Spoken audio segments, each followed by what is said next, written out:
Live. Hey everyone, welcome. This is an episode of Nerd Alert. We're doing a Final Fantasy edition for the Final Fantasy Remake coming out tomorrow.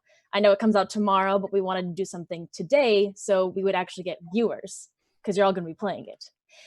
We have Sam right here. We have Rob, and then we have Paul.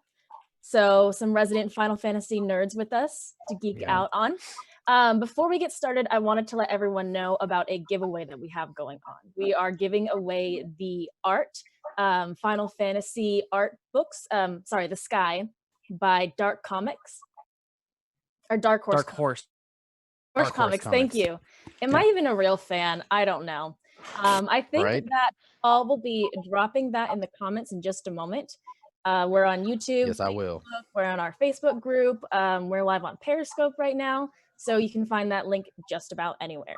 Yeah. And that's 3 books of illustrations by Yoshitaka Amano, who originally conceptualized a lot of the stuff in Final Fantasy. Yeah. It's good. It's so good. I was looking at it before really we started. I'm like, I want this so bad.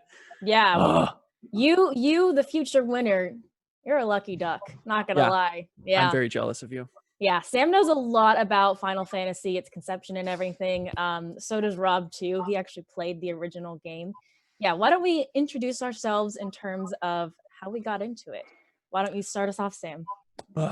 Me? Okay. So my name's Sam. I'm one of the marketing video producers here at Sideshow. I've been playing Final Fantasy pretty much since I was 12 years old. So that very prime target age demographic that they, kind of hit with a lot of kids. And I started with Final Fantasy X, and that bridged over to Kingdom Hearts, which then bridged into, 6, 5, 4, 12, 9, 14. I never picked up 11, and I never picked up 13. And I think I played bits and pieces of 8. But I've actually never played Final Fantasy VII. I'm kind of notorious in my friend group because I've never played it. Good reason for it, though. I wanted to, when I was a kid, I made the decision, I want to save this until I'm older and I can appreciate it. Or they remake it. Yeah. Here we are today. That's kind of how I felt, too. Why I never really looked into it. Because I wanted to enjoy the remake. And here we are. Yeah. What about you, Rob? Well, probably been playing games most of my life, honestly. Stumbled on the Final Fantasy franchise early on, but I'd probably say 7 was the one that really kind of stuck in my memory. Was also the one that the first time I had my parents actually start engaging and playing a video game alongside me. That's so cute.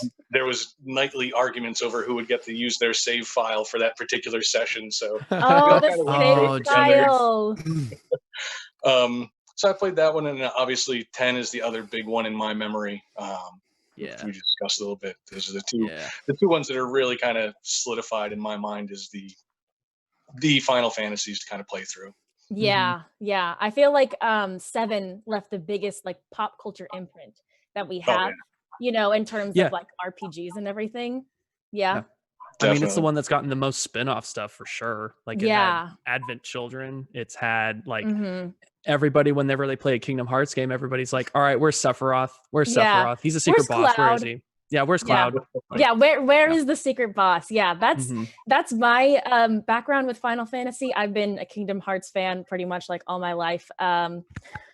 Not to mention, I got a little pin to show off since I can't. Oh wow, showing off pins here. I know, right? Since I can't go outside anymore. Anytime I'm on a show now, I just kind of stock up on my pins, and I'm like, what can I show off? So wait, are you not outside? Where are you right now? I thought you were outside. What's that behind you? Well, this is Midgard actually. So she's in a junkyard. Yeah. Yeah. So if you want to call that outside, whatever. Fictional. Dang, that was good.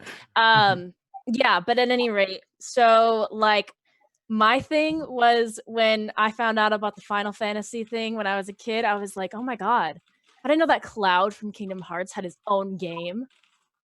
I can't believe he's getting his own game right now. I'm sure you weren't alone. I'm sure there were a lot of people that played Final Fantasy VII and they're like, where's Cloud's demon wing? Yeah. Why doesn't his sword have bandages on it? What's going on here? My sister just played through the Kingdom Hearts games again recently, and she was playing Kingdom Hearts 2, and like Sephiroth came out. She was like, "Isn't that Cloud's nobody?" And I was like, "Oh, sweetie, not really." All right, But we're getting pretty nice inside try. baseball on Kingdom Hearts here. Yeah. Yes, we Awesome. are. I'm gonna try to avoid that. Yeah. Yeah. But yeah, Me for too. Don't those worry. who are just joining us right now, though, we're nerding out about Final Fantasy VII and our backgrounds with it. Anyone in the comments, where did you guys start? Where did you, in terms of Final Fantasy, did you start with the games? Did you start with your friends talking about it? I don't know, all that stuff. There's so many ways that you can get into it nowadays. I I agree. think. Yes. Yeah. Paul has been noticeably silent during this time, and Which is rare. I know, which is kind of which is rare. rare. So Yes. So, in the interest of full disclosure, I am here to hype up all three of you wonderful, wonderful people. I have never played Final Fantasy in my life before. I played Kingdom Not a single Hearts. one. Not a single one. I don't know what it was. I remember though, what's really messed up is when I bought my PlayStation 2, the Slim. I don't remember what it was, but it came in like this Final Fantasy package deal.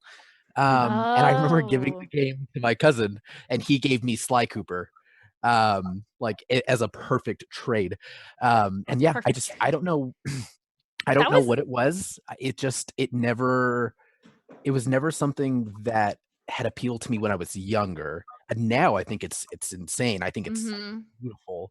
I've always looked at Final Fantasy as one of the games that it probably, even to date, as far as I know, has some of the most beautiful, breathtaking cutscenes ever. Oh yeah. Like, Yeah. Yeah. so I know, Cassidy has a whole script she wants to follow, but one thing that I really, really wanted to ask from all three of you that I really wanted to hear is, for you three, what is like your elevator pitch for selling Final Fantasy VII to someone like me Oh, who's never played it interesting. before? Hmm. Like, so, and I'm familiar, I've played Lord of the Rings. I've done a lot of gaming. I've just never played Final Fantasy. So what would be your collective elevator pitch to someone like me, or Hmm. maybe someone who's watching, whether you're on Periscope, YouTube, Facebook page, Facebook group, to sell someone on Final Fantasy VII? Because as I think you had mentioned, Cassidy, a lot of these aren't necessarily like, you don't have to play 1 through 6 to understand. Oh, definitely not. So all of the games are in like completely separate worlds, They share the common themes of like some in-world elements, like you all have chocobos, you all have some kind of engineered based character named Sid, but for the most part everything's pretty much Okay. different. So if you're thinking to yourself, "Oh crap, I haven't played 1 through 6," that's not a thing. Don't worry about that. But yeah, elevator pitch. That's a really good question. Do either of you guys have some ideas right now? I know I have a few. I Yeah, have some. Rob, do you want to go first? My whole goal was to put you all on the spot. Yes, and it's working. elevator pitch probably for Final Fantasy VII, at least. It's a wonderful story about a mercenary that will leave you emotionally scarred. True. I Oh. still carry those memories from childhood from some of those scenes. Mhm. Yeah. There are parts in that game that you just can't help but remember. Yeah. I think for my elevator pitch for Final Fantasy as a series, like as a whole, what is it? I would say each game is almost like a still. You could describe each game as a still frame of a dreamscape that you kind of slowly explore from one corner to another.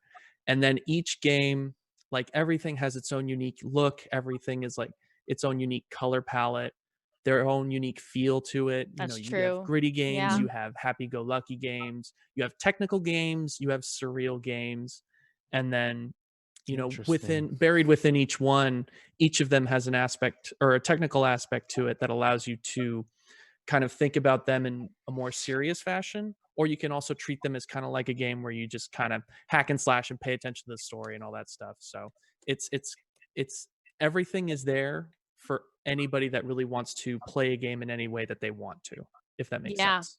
That's true. They even give you the option, at least when I started the demo last night, and they even give you the option of like, do you want to play this like through the classic run through with some difficulty, or do you just want to Which enjoy is the good. story? Yeah. Yeah.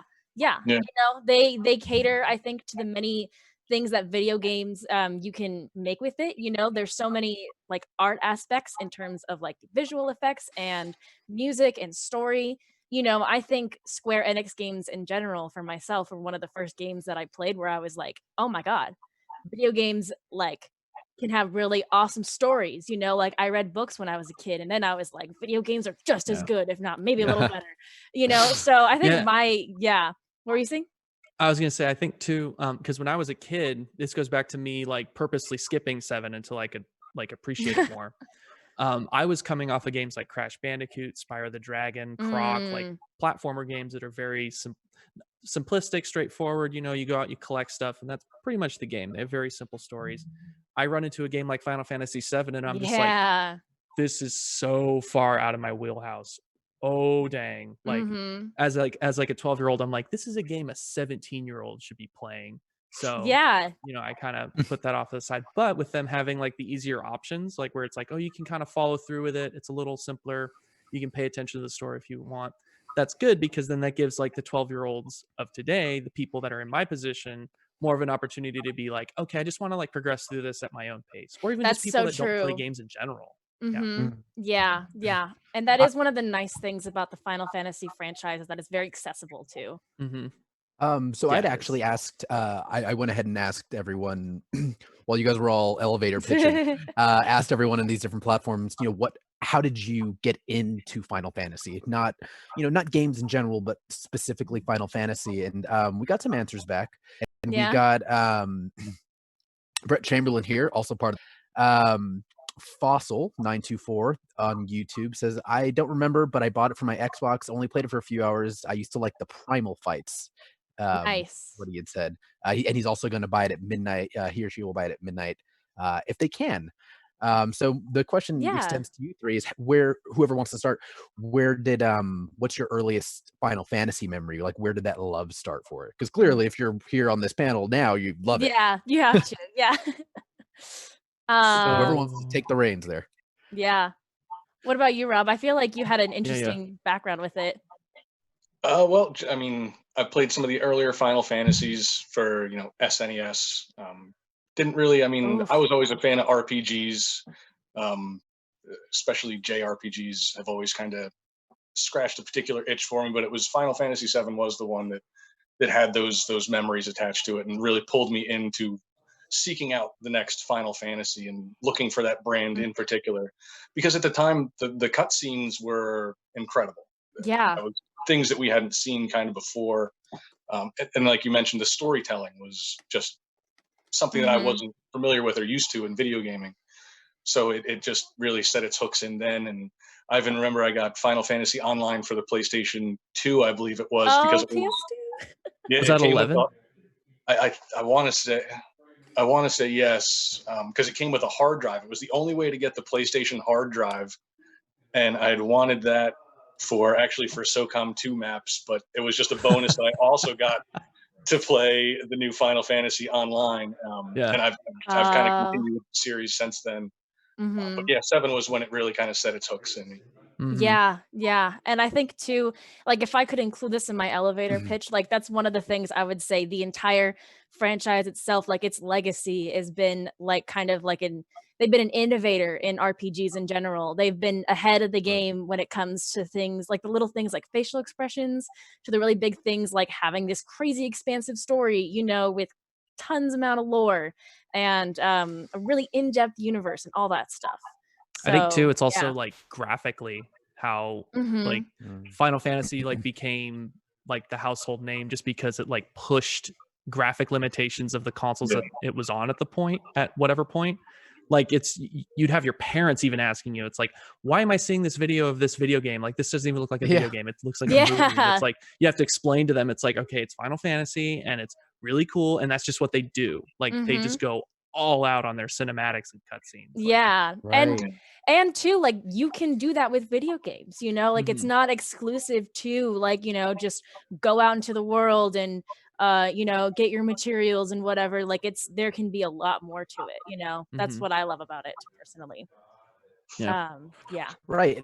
Because I was thinking that's a great segue. I was thinking about how my entire life, as far as back as I can remember, I knew what Final Fantasy was, even if I wasn't playing it. So, if we're counting, I don't know, geez, 26. So let's say 20 years. I don't even know if Final Fantasy has been around that long. I know, Kat, you guys can definitely correct me here, but what would you say is like, what has helped Final Fantasy stay relevant like, I That's a think it a good little bit plays question. into that, what you were saying, Sam, about like the innovation of it, like always just pushing boundaries. But I mean, what would you Yeah. say is kept it around so long? Because it's so popular that they're able to have a remake of a game, and people are still, virtually or digitally lining up at the door for Yeah. it. Mm-hmm. I think ultimately it comes down to just the way that like Square Enix as a company kind of like innovates the Final Fantasy games. Like True. Yeah. every game is different.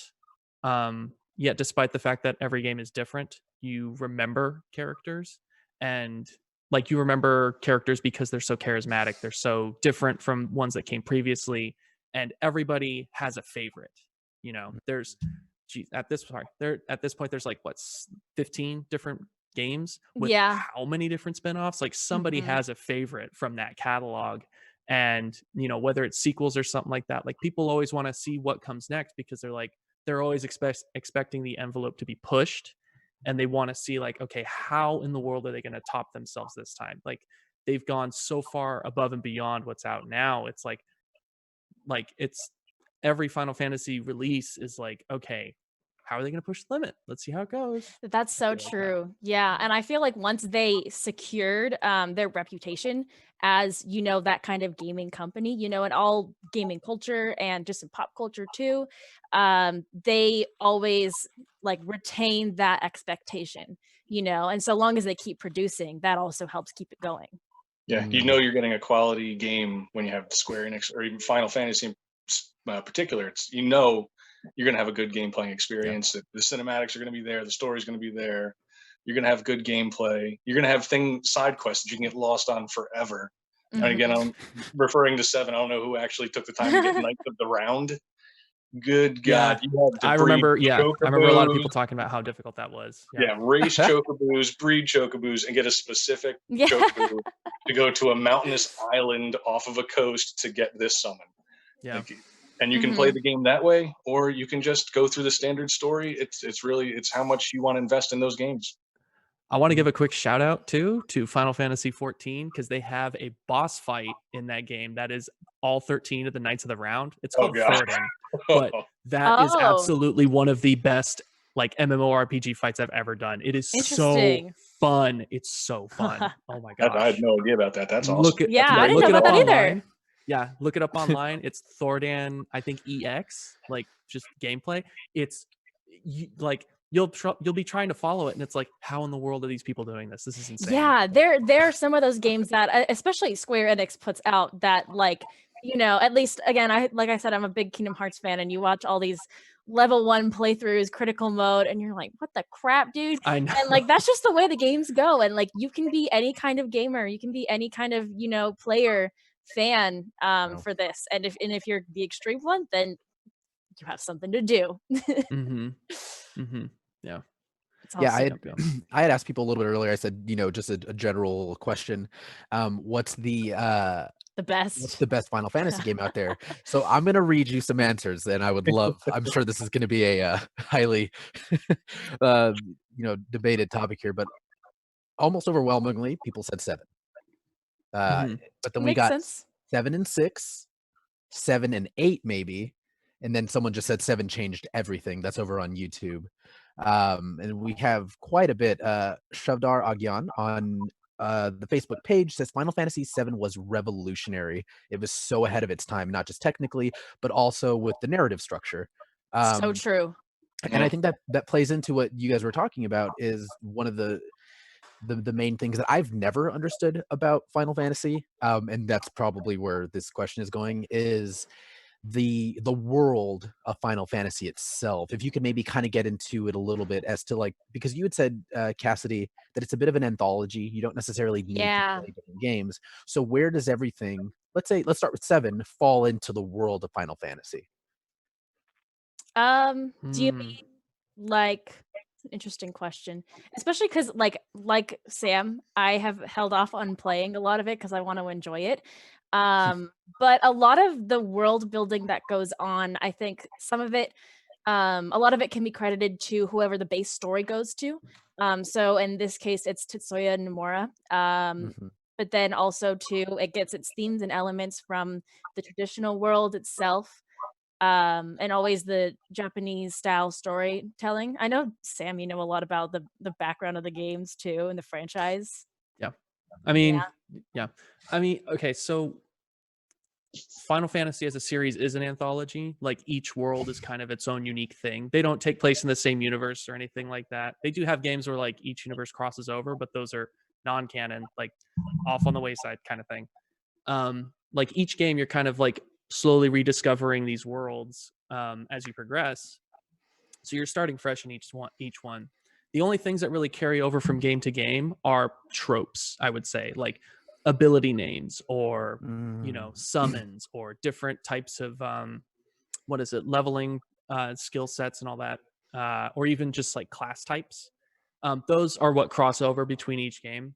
With Final Okay. Fantasy VII, they introduced they actually, this mechanic I think was also in 6. It was I can't remember what it was called, but in 7 they introduced limit breaks. That's actually Yeah. something Tetsuya Mhm. Nomura pitched. Mm-hmm. So they introduced limit breaks which are like a super attack that you build up to as your turn-based combat progresses. I think also in Final Fantasy VII, what is it? They introduced materia.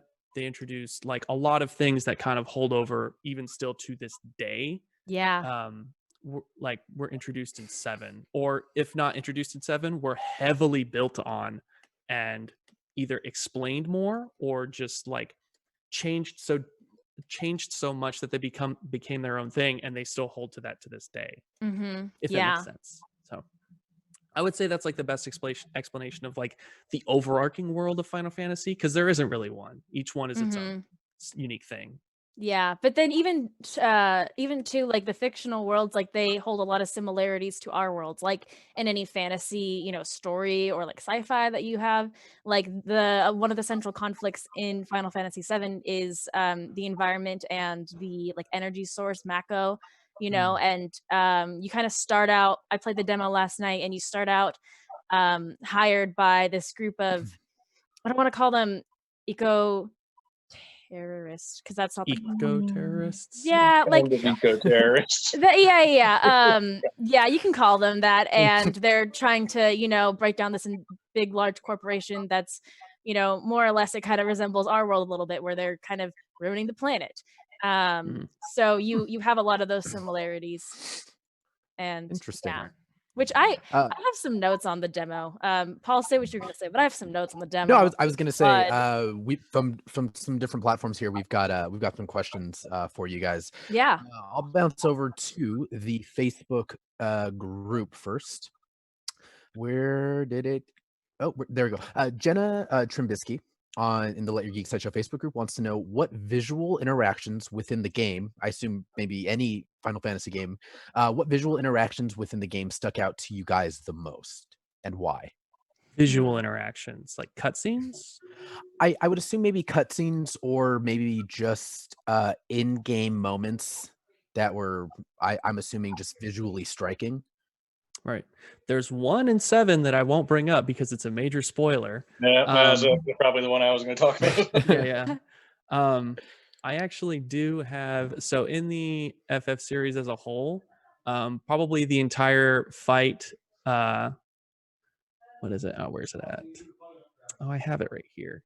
The entire fight of Cloud versus Sephiroth, which I'm playing in the background right here. Oh. With children. That's one thing that sticks in my head. So. Oh wow! Yeah. He looks serious, Sam. You better be nice to that person behind you. What about you, Rob? Well, if we're gonna skip over the major Final Fantasy VII spoiler, I'd probably say in 10, the first time you see Sin kind of roll up on. Oh my gosh, yeah. On the city, yeah, with Otherworld playing and everything. Yeah. Yeah. Amazing moment visually, just Yeah. really good.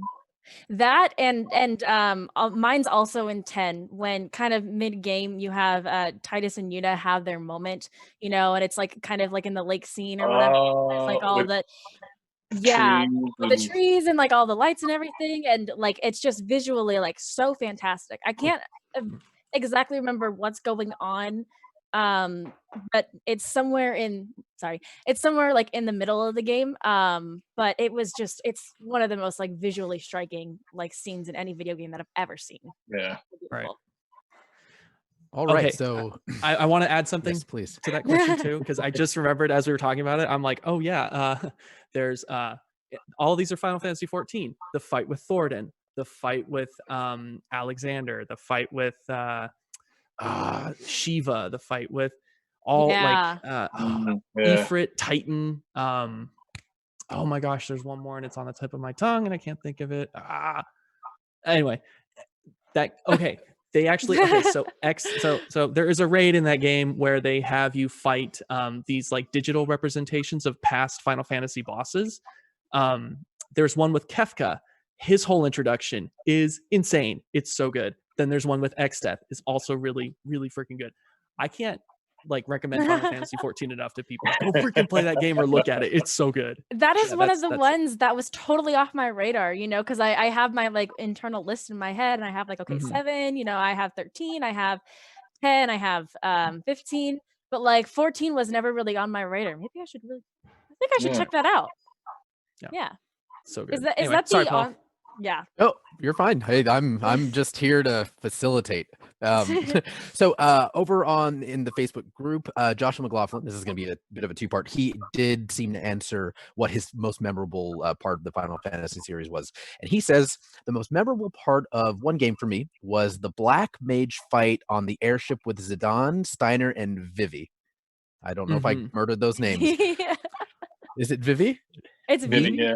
Yeah. Oh, Vivi. Yeah. The think Black that's Mage 9. fight on an airship.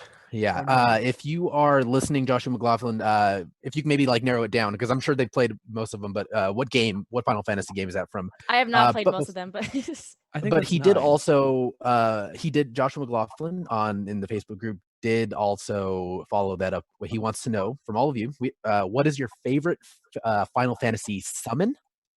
Anima. That's what I was going to say. Anima from Final Fantasy X.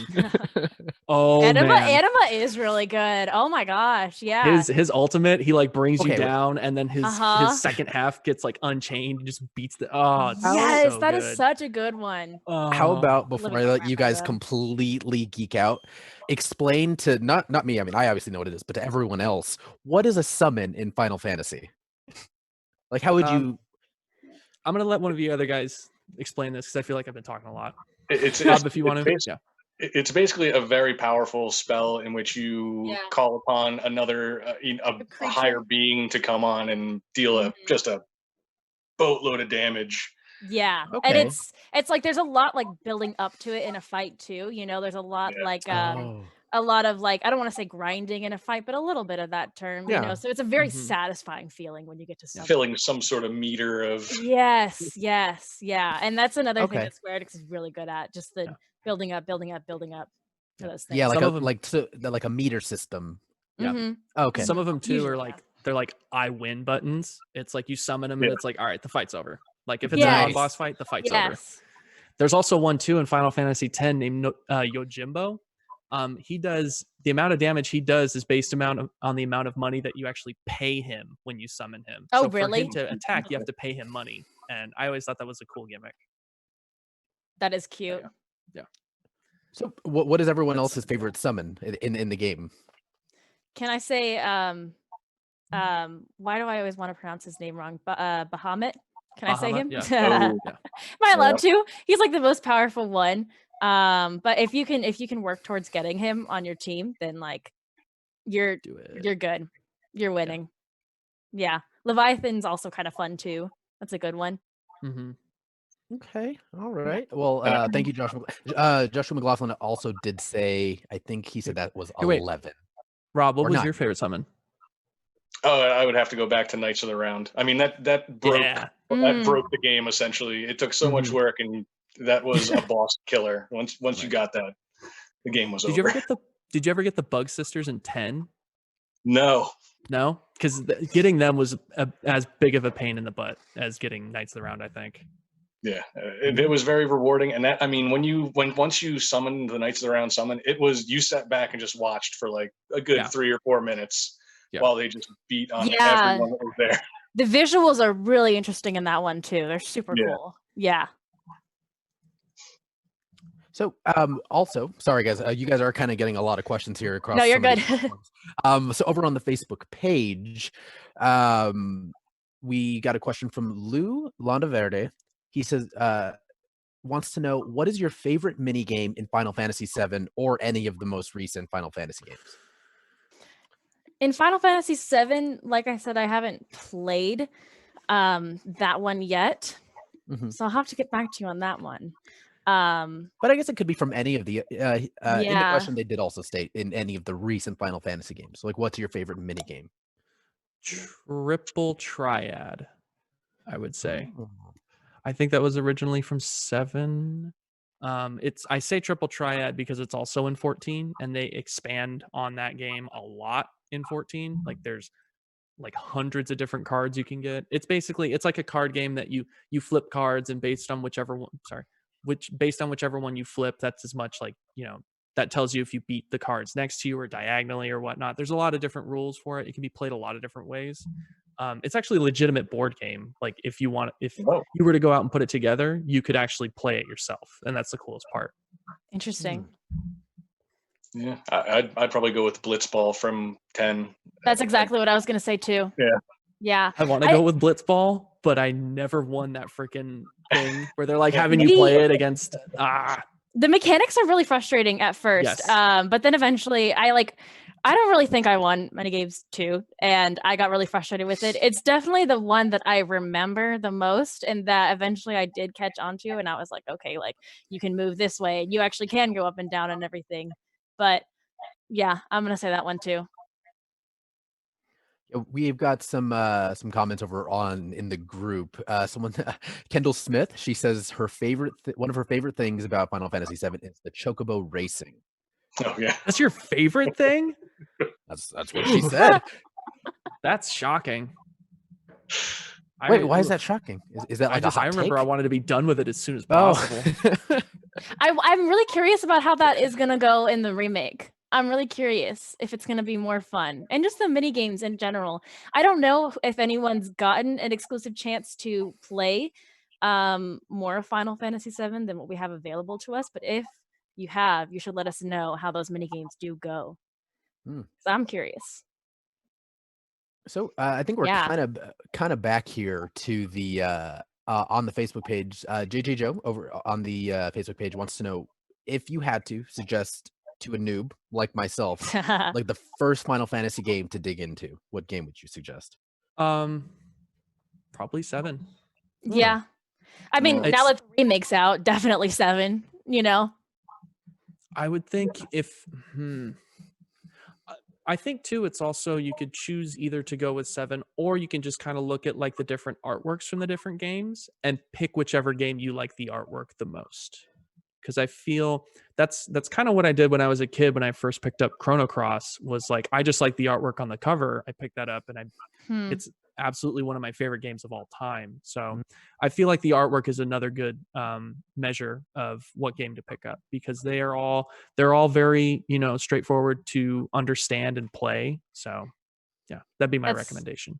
That's a good point, especially because we were talking about earlier how every game does have its distinct world and its distinct theme, tone, and everything like that. You know, so if you want to enjoy the story and the world as well as the game and the gameplay, that's a good basis to go off of, I think. And you can actually search out the artwork via the books that we are doing in our giveaway. Oh, good point, good point, good point. Whoa, bringing it back. Yeah. Seriously, that art book is amazing. It's so freaking cool. It does look really freaking cool, I'm not gonna lie. And I did drop the link. We do have a giveaway going on, guys. I will drop the link again for all of you that are joining us. Welcome to Nerd Alert. We're kind of just nerding out and completely gushing over the Final Fantasy VII Remake with Nerd Alert! Ding, ding, ding, ding, ding. Yeah, someone was like, does someone have a bell or Yeah, something? seriously. We had Alex over on the YouTube page wants to know what is your favorite Final Fantasy weapon? Oh. If you Mm. need to Oh, narrow it man. down, because this is a Final Fantasy VII show, what's your favorite weapon in Final Fantasy VII? Okay, in 7? So what I've played so far in the demo, I mean, in general, I love like Cloud's sword looks a little bit like too much when you first look at it, in any game. In the Yeah, it's a big original sword. Final Fantasy 7 in, Kingdom Hearts where I first experienced it, where it's all wrapped up and everything. But then playing with it last night in the demo, I was like, this is freaking fun. Like this is so much fun, and the way too that they set up the system. And then alternatively in the demo you play with Barrett, he's a long range distance shooter, and like when I was just playing through it, I was like, oh my god, the mechanics with just like hack and slash is so much fun. I think although his weapon seems a little too big for him, it's still a really cool weapon. What about you, Rob? I think, well, if I was going to go from all the franchises, I'd probably say the gun blades from 8 aesthetically were very cool. I feel like Sam 8 doesn't agrees get a with lot of you. does not get a lot of credit, but the gun blades That's aesthetically were true, very yeah. but in 7, I'd go with Sephiroth's sword. You just can't beat that. Menacing It's sword. Masamune, right? Yeah, I believe so. Yeah, Masamune. that Mhm. sounds right. Yeah. Right.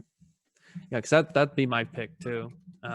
If I were to do Final Fantasy series as a whole, mine's actually kind of a left field pick. I would go with the weapons that Kadaj, Yazu, and Loz use in Advent Children. I think Loz has the what is it? He's got like the little the gauntlet that goes on his hand. It like retracts, and then it can also it has static electricity, Oh. so it's almost like a taser. And then Yazu has like mini gun blades. They're not really gun blades. They look more like pistols with just like knives at the end as like the barrel. Hmm. And then Kadaj just has the typical katana that's just 2 blades at once. And I always thought, even as a kid, I'm like, that's ridiculous. That's I mean, it's cool how they really do have that innovative, idea in mind where you think about it. Like I feel like as a kid, I would think about like fighting games and fighting weapons, and I was like, man, why doesn't someone just do like a sword and a gun and you had the best of both worlds? And it's like, yeah, no, Final Fantasy did that, and they did a bunch of other, ideas and experiments like that in their games. Mhm. So there's a lot to choose from. Yeah, we got some love for the Ultima sword in Final Fantasy VII. Someone wants Ultima. to know, does Barrett's machine gun count? Yeah. It does. Yeah. Yeah. Is it meant to hurt people? Yes. Then yes, it's a weapon. So Yeah. do Tifa's fists or Tifa. Sorry. Yeah, that's totally a weapon. Words can hurt people. Words are weapons. Mhm. So I've never felt so happy being out of place on a subject, because I mean it is fun to ask you guys a question, just watch your faces light up. That's when, yeah. when you're answering, or just or hear Rob say something, a word that I've never heard. Watch Sam's face just light up, just like yes. No, yeah, this is my territory. Yeah, that's true. I'm finally. You were the perfect person for the show. So with Final Fantasy VII being remade, have there been other like huge Final Fantasy remakes that are like as huge as Final Fantasy VII is, or is this the first kind of in this family? There For have been a remake. bunch of spin-offs. There's been so many Yeah. spin-offs, especially like, of Final Fantasy VII. Like complete remakes? No. Because this is No. so this is the first of its kind. Surprisingly, Yes. no. Even That I though can there's so many think games of. before that, like that you would think that you could remake, that They come might have from. done the 12 remaster. I think the 10 and 12 remasters that they did. Those aren't They did technically do- remakes, hold but on. they oh yeah, Cassie, you have this. I do have my remaster on hand, which it's 10 and 10 too. Yep. So they have done remasters where they adjust it to like a new console, and they make the graphics better, they make it fit the console more. Mhm. And sometimes they even adjust things to the gameplay. but in terms of remakes, this is definitely like the first. And like, you know, in terms like the remake itself too, when you put them side by side, like I don't think Final Fantasy's ever had anything like this on this scale. Yeah, and I feel like it's one that people have been wanting for a long time to Long revisit. time. Yeah, and it's one of those games where if you go back and play it now, we're so kind of spoiled with the graphic fidelity. It's kind of hard to get back into that and really lose yourself in the world. So this is a great time for people to kind of lose themselves in that story again, where you Yeah. don't have to, the graphics are just top notch. I was playing the demo as well. It looks beautiful. Yeah. Rob, what did you think of the demo? I'm really curious. I really want to know. What were your thoughts? I enjoyed it. The gameplay is different, obviously. It is a little bit. Yeah, instead of the turn-based kind of traditional JRPG combat, it's more a little bit action RPG, Yes. which I enjoy it. I do miss having that individual control of my characters sometimes, where you switch to Barrett, and now meanwhile Cloud's just gonna do whatever the AI says Cloud's gonna do, or vice That's versa. true. But it honestly, sometimes when I've gone back and played those very traditional style JRPGs, I've been frustrated with the combat. So it might be a case of some rose-colored glasses or just nostalgia. Nostalgia. Yeah. I mean, I know for myself, like I grew up with like, hack and slash, just mash a button games, Yep. Again, Kingdom Hearts. So when I was playing it last night, I was like, shoot, this is a lot of fun. I I really loved it. Probably gonna buy it and play it tonight. Oh yeah. I think there were some cases too though where I felt that where I would switch to another character and I was like, oh man, why are you just standing there? Like, and they say like, oh, you should direct them still. And it's like, what do you mean? I just kept switching back to Barrett to just heal Cloud. When I found out he had cure, I was like, oh my gosh. Wait, Barrett has cure? He has cure in the at least in the demo in the very beginning. And one of the big things that I think is really funny about demos, like ever in all games, is they always have the disclaimers, like everywhere you look, and they're like, this is not the same as the retail game. Things can change. So that could change. That could change. Another funny thing that I noticed about the game in general is that you open the menu and you have your normal menu things, you have your inventory, you have your stats, your party, whatever, and then at the very bottom you have just like a yellow command that says buy game now, in case you want to do it. Why not? Do you enjoy it? Maybe buy game. You could do that right now. So that was was really fun. Another big thing, another big thing that I liked about it too was the fact that like there's the command system and the ATB system where for example, this was a little weird to me at first. You can't use items until you've kind of gotten up to a certain point of fighting someone, you filled up your ATB gauge. And at first I was like, that's really weird and a little frustrating. But then as I was playing on, I was like, no, I actually really like that because that gives me something to look forward to every single time that I'm doing something. And it's fun for strategizing. And then if I'm ahead of the game, and I have like 2 of those bars set up and I don't need to heal myself, it's super fun to just, thrash with all my commands and my abilities. So I think there's a lot of interesting things about the gameplay that are like very Square Enix centered. That I'm looking forward to. All of those anticipatory, is that a word? Anticipatory? Anticipatory, yeah. Sure. Aspects of the gameplay that I'm looking forward to, for sure. Right. I think too they have that system in place to like stop people from like in so many words glitching out the game in some respects. Yes. Like you go to a place you're not really supposed to at a certain level and it's just like, oh, I'll just have this character spam all my items on me until I get this character down or this enemy down and just like grind experience like that, because that happens a lot in games nowadays. That's true. People just find workarounds all the time. That's true. And as I've been learning in Animal Crossing with my time traveling, when you get everything you want at one time, when you get everything you want, you get a little bored. So it's good supposed to be doing that.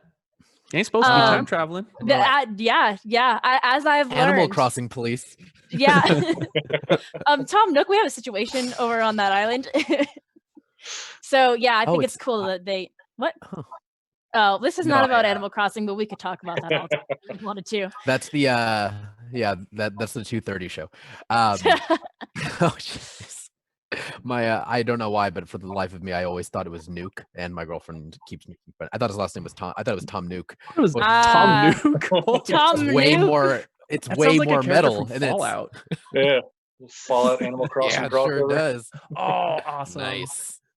Gonna nuke us all with that Yeah. freaking And comment then just right have there. Square My Enix God. behind it. I'll buy that one. Yeah. Tetsuya Nomura's Um, gonna add a bunch of zippers onto his costume. With that sword. So before we start wrapping up here, because this 45 minutes flew by. It did. Holy shit, yeah, sure dude. did. Brett over on YouTube wants to know, what is your guys' favorite spell? Oh, let me make sure I got this right. What's your favorite magic element, visually speaking? Magic element. Oh, This might be a weird one, but fire, because I just like how it's like I've always really liked thunder and how that encompasses a really big area, but then I also like fire, how it's always dispelled and it's just like go, and like all games, it's always visually nice. I think for me, it's either a Phoenix Down or a Cure, because that's what allows me to breathe easier and it brings down my That's anxiety. And yeah, so Phoenix Down, for those not in the Phoenix Down is what resurrects a character after they've Like died revive. in combat. Oh, the Or, first yeah, time I revive a got character. the first time I got a Phoenix Oh, I Down thought that vial was just in the demo. another I was like oh, Gerard no. Butler movie. Oh, What were we gonna say, Rob?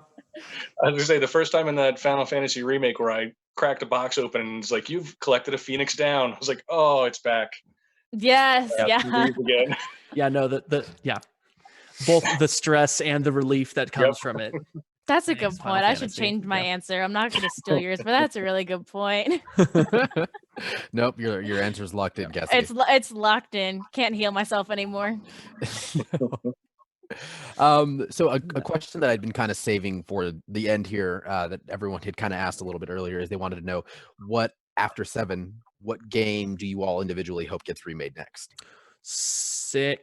That was a big, yeah, that was Probably 6. I mean, again, I've only really played 10 and I loved that. That being said, I think it's already had its remaster, so it's fine. I would enjoy seeing one of the other ones. I would like to play 8. And I'm interested in 6 too.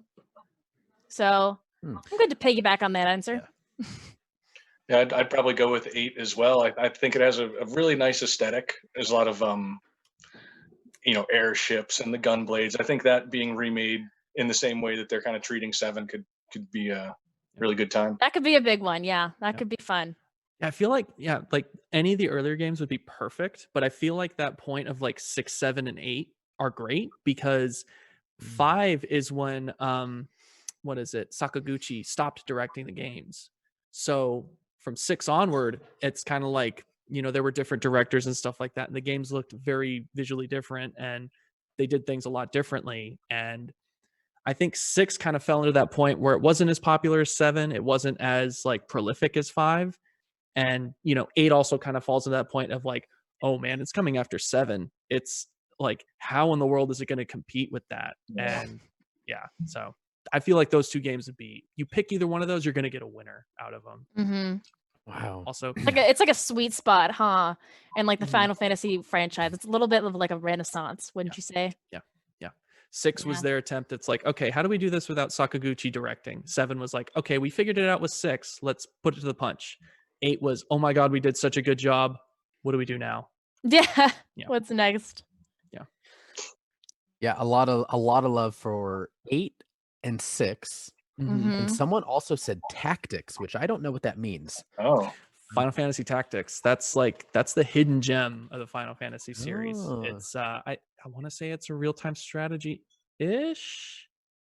Sorry, I'm like looking at others around me to like they can't He's like, help me out with this. But phone a it's like a friend. real-time strategy game that kind of came out of nowhere. No, wait. I'm thinking of Crystal Chronicles. Tactics is also a real-time strategy game. That just kind of came out of nowhere, and it was so good, and it hit a lot of people in that perfect point in their life where it's like it was their first game, or it was their first like technical game, and yeah, it just sticks with people really, really, really well.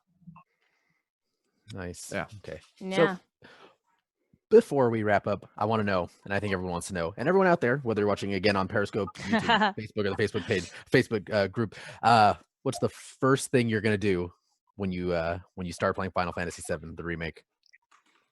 I'm Probably gonna take a bunch of screenshots.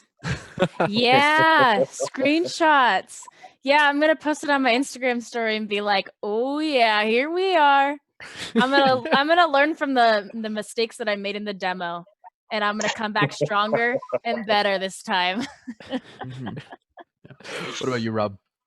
I'm just gonna sit back and enjoy, because what I've seen so far, those cinematics and just the in-game graphics, I'm just gonna enjoy all of it. So Yeah, first thing first, just enjoy the view. yeah. Enjoy the nostalgia for you, especially because you had that experience, when you were Yeah, I young. don't have to Really, really argue with my interesting. parents over who gets to play for the night, so Yeah, that'll be nice. exactly. You have full control. You can do whatever you want, Rob. That's special. Oh. Argue with your parents. You can just call them and just argue anyways. I want to fight now. Oh, geez. Well, guys, thank you also very much. Yes. Sam, Cassidy, Rob, thank you guys. Oh, yes, Yes, please. I was Thank gonna you, say, like, Paul. one last thing before we go. We've been talking about Final Fantasy this whole time. For you guys, the viewers, like, be sure to enter in for the giveaway for that book. Yes. Because, like, Yoshi, like, Amano's artwork made this whole series. Like, Right. it pushed it to a point where it's just like, it's where it's at now because of this man and his artwork. Like Tetsuya Nomura, when he was in high school, his high school teacher gave him a book of illustrations by Amano and was like, "Here, why Really? don't you start?" Yeah. Oh, wow. The reason That makes me Tetsuya so Nomura is emotional. doing what he's doing, and that's funny too, is because Amano stopped character designing after 6. Guess who comes in and starts character designing in 7? Tetsuya Nomura. Nomura. Oh. So this art book is all of Amano's stuff, and it's amazing. Enter in for the That's giveaway to get awesome. it, or just buy Dang it. it. It's I really good. want it now. What the heck? Mhm. Mm-hmm. You guys are so Mhm. lucky. Well, Yeah, you guys should go enter. none of you are eligible to win it. You got to buy it. So, Womp womp. alrighty, guys. Thank you all so very much. And again, as for the giveaway that Sam was talking about, basically wherever you are watching this, unless you're on YouTube, we have just posted about this. You can see it on our Mhm. Instagram. I dropped the link a couple times. It is, you have to enter on our Facebook page. So if you're watching on the Facebook page, as soon as you're done with this video, you can just go to one of our most recent posts and you guys can see it there. But yeah, good luck to everyone there. And again, thank you all three for putting up with me. Thank you all Thank you out for there. Thank you administrating this. yeah, It for was a allowing me struggle, to but we ask. did it. Yeah, we all did I it. know. Oh, is that my dad? Oh no, that's just Sam. Thank you guys also so very much. And again, we'll be live at 5 p.m. again, where we will be having a Sideshow to Game Night Unplugged with Amy Cassandra Martinez and a lot of other great folks here. Unfortunately, you guys are gonna have to see my face again at 5. Womp But womp. yeah, womp womp. But hopefully by that time people will be distracted also with playing Final Fantasy VII. So That's true. again, Yeah. thank you all so very much for joining us. Follow Yeah, us on thank Facebook you. and YouTube, and subscribe too. Be Yeah. nice. That's Be good advice. That button. Yeah, hit Go the smash that subscribe like button. I'm Hit that Yeah. subscribe bell. Let's get to I'm gonna just 7 let Sam out likes. for the show. He's a friggin' champ. I just watch a lot of YouTube. Oh man, thank you guys also so very Yes, much. thank you all We'll for see you again joining. at 5. And again, as always, don't forget to let your geek side show. Mhm. And your Bye, Stay everyone. Inside Sideshow show. And just stay inside show